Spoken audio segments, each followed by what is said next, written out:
What is going on, fellas? And welcome back to Rebel Rescue with me, FoggyPlays on FM22. Today we're kicking off our title defence of the Irish Premier Division against Shelbourne, and we're going to be taking on Sligo in the second game.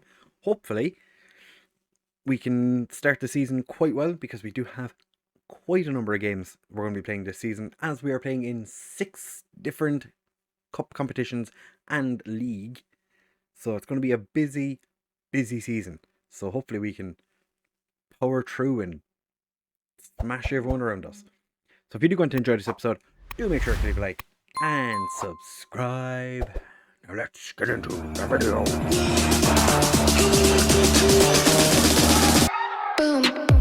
So as I said in the intro, fellas, we're taking on Shelbourne in our first game of the season. Almost everyone has played one game already. We had a week off because we have the Munster Senior Cup quarterfinal was played the day that everyone else had their first game. So Waterford also had the week off. So we're already one game ahead, which is, I'm gonna say, it's pretty good. If you missed the last episode, we rounded up our transfers for today.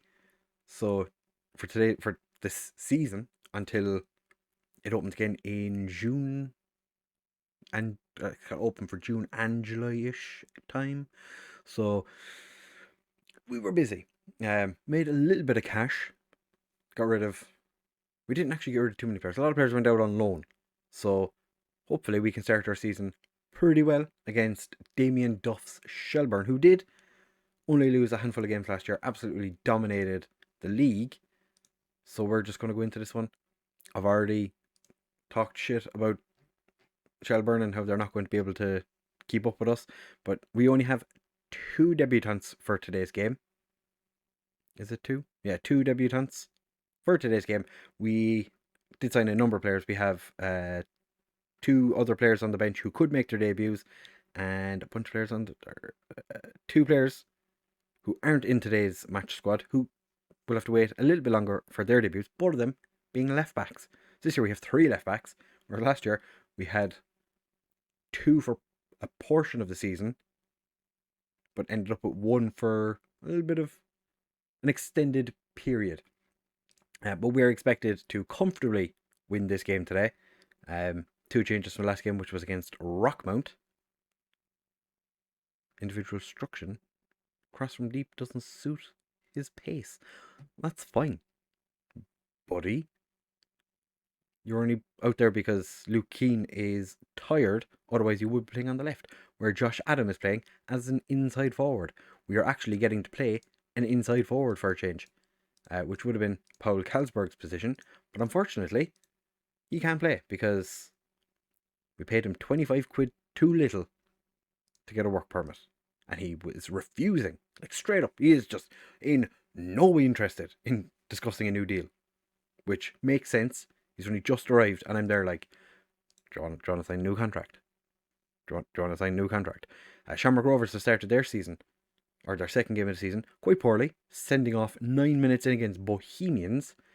And Shelbourne are doing quite well defensively against us.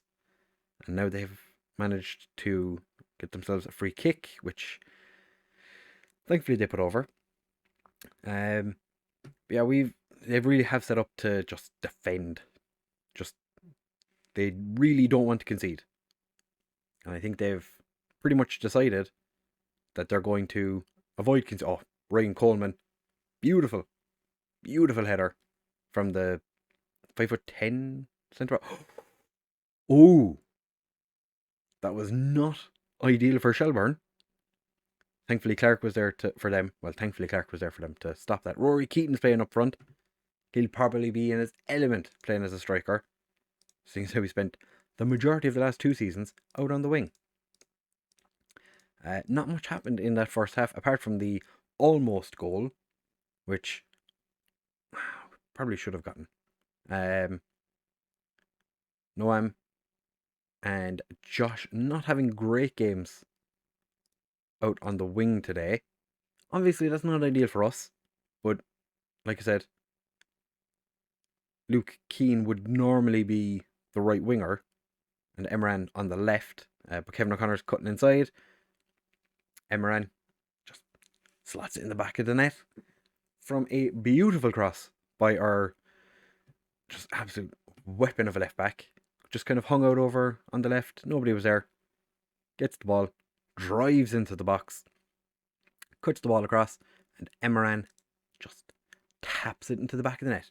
52 minutes or 51 minutes into the game, we are ahead, and now Fabian picked up a knock, bruised knee. So we take him off and bring on Ben Elliott, making his debut, which he actually came from Chelsea. I don't think did I mention him? Ben Elliott. Ben Elliott's a new signing. He's fantastic. I think actually having him this way around makes more sense. We're going to bring Luke Keane on for Josh Adams. Swap Keane and Emran around and let Emran be the winger on the other side. Not yet an hour in, but Rory Keaton's been taken off with an injury. Ooh. Was that us? Oh. Colin Whelan can't get his header onto the target, but we are still one ahead. That was a bit of a questionable cross. Whelan gets it down to Keane. Albrecht couldn't get the ball through to Whelan, who was on the shoulder of the last man. Heffernan's won the header. Farnberger, Emran to O'Connor. O'Connor, can he whip the cross in? He does, but it's not a great cross. Not ideal. Ledwidge, I think, was that the Ledwidge? There was left back we were looking to. Oh, Colin Whelan's through. Smashes it into the back of the net. Farnberger with the assist. 2-0 up. Dundalk are beating Waterford 4-0. Jeez, that's a bit of a trouncing, one could say. Do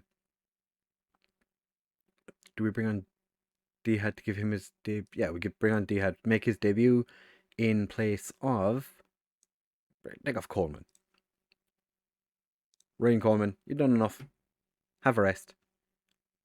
Quigley, I think that's the first we've seen of Quigley in this game. He has been very good. Played against Derry because I think Norstrand was injured, and played against Rockmount because why not?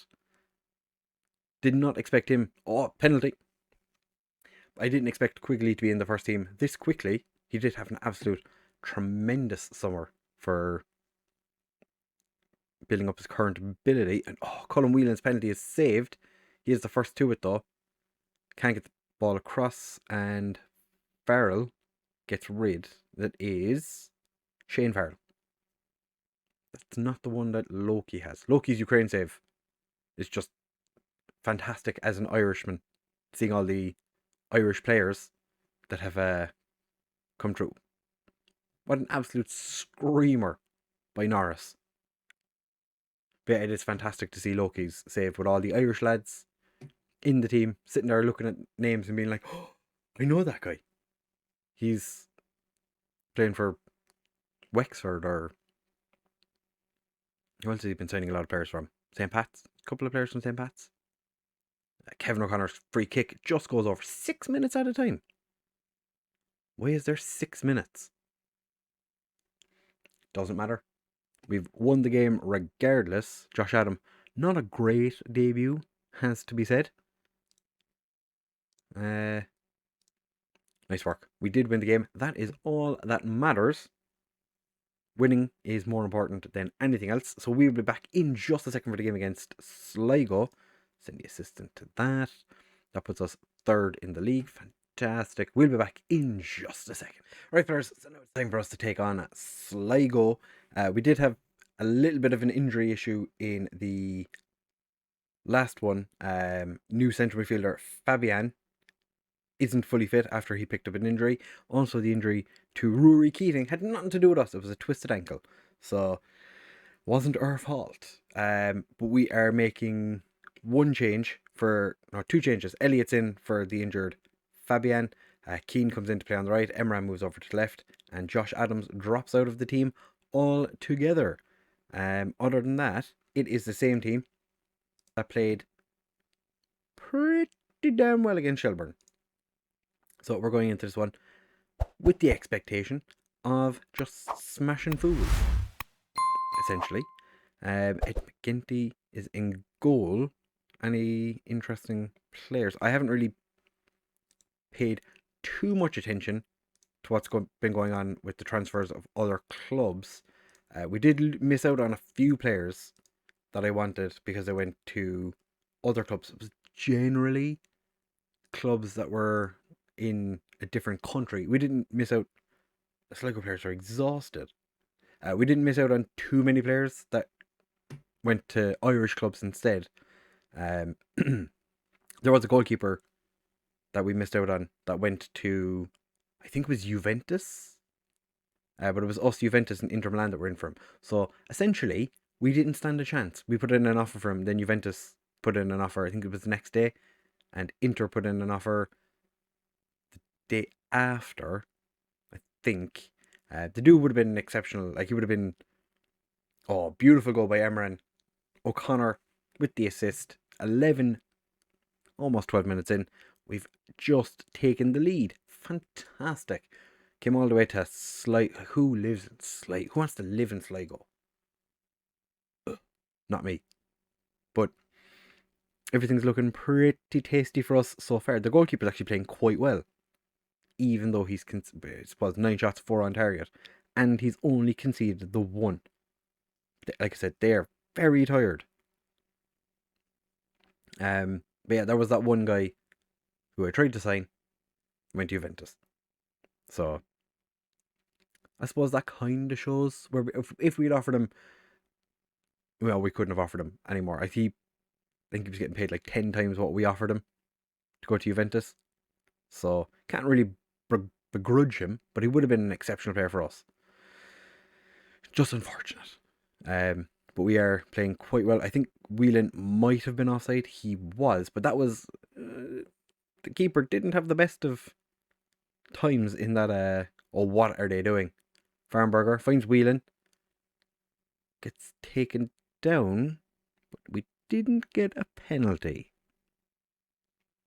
Interesting. Kevin O'Connor picks up the clearance from the goalkeeper, just goes for a marauding run down the wing, whips it across. Luke Keane puts it behind. We did change Luke Keane's number from 77 to 7 this year, so he gets the number he's dreamt of playing with since he was a boy, I would assume, because that's the number his preferred number. So I'm guessing he's always wanted to be number 7. We did just concede, which was quite frustrating, but we should have the fitness to outlast the Sligo players, or wingers in this game, actually playing quite well. Farnberger and Whelan not having the best of times, but there's hope. We're going to go attacking for the second half because, as I said, their players exhausted, ours less so. Albrecht puts Farnberger. How has Farnberger scored that? Their goalkeeper is. That was just shocking defending. Terrible goalkeeping. Just exceptional finishing. Albrecht, beautiful ball through. Farnberger picks it up, gets it onto his right foot, just slots it past the goalkeeper at the near post. Ed McGinty, not ideal for you, my friend. You were having a good game, and then you went and did that. They're starting to make changes now. They've made all 3 changes 64 minutes in. So it's fair to say their players are kind of feeling it. We're going to take off Quigley and bring on Norstrand. Ben Elliott's having we'll say a poor game. We're going to move Albrecht to be the central midfielder on attack. Glueson is going to be the box-to-box midfielder. And we leave the final change for now, because we're not desperate for changes. Like I said, they are dying. They are pretty much all dead in their feet, apart from the players they brought on. And they're still, still keeping up with us, still doing bits. And they are going to score again. Okay, I'm going to demand more. That's just not good enough. Came down our left side. and just slotted the ball through. Just comfortable. Just exceptionally comfortable. So McGinty has the ball, but we are going to make a change. And I think we're going to take off Cullen Whelan for Cian Murphy. Let Cian stretch his legs. He hasn't played. Cian Murphy's always going to struggle with Cullen Whelan in the team. Just purely because Cullen Whelan is an exceptional player, and Marion Prince got very lucky there. Very, very lucky. I'm going to break the lads. We should be winning this game comfortably, but we're actually going to end up with the draw if we don't do something, which we are going to attempt to change now. Okay, so we know Keane can play up here. Glueson can play on the right. We'll bring Farnberger back. You can be a central midfielder on attack. You can move to box.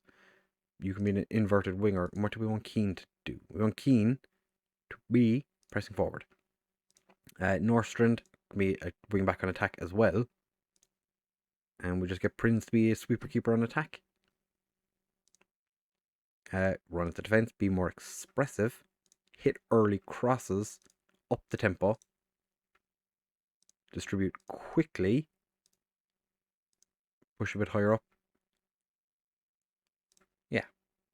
All of that sounds fantastic. Now score a goal. Are we actually going to draw against Sligo? Oh, it's because he said Sligo was shite to live in.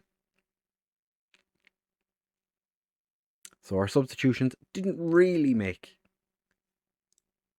the best of what they could have. I'm gonna throw fists. I'm gonna throw hands. That was not good enough. I was going to send the assistant to that. I don't really want to talk to them.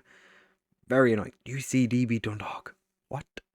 UCD beat Waterford, beat Shelbourne after having scored after having a man sent off. There was a lot of sendings off in that game, in these games. 3 players were sent off.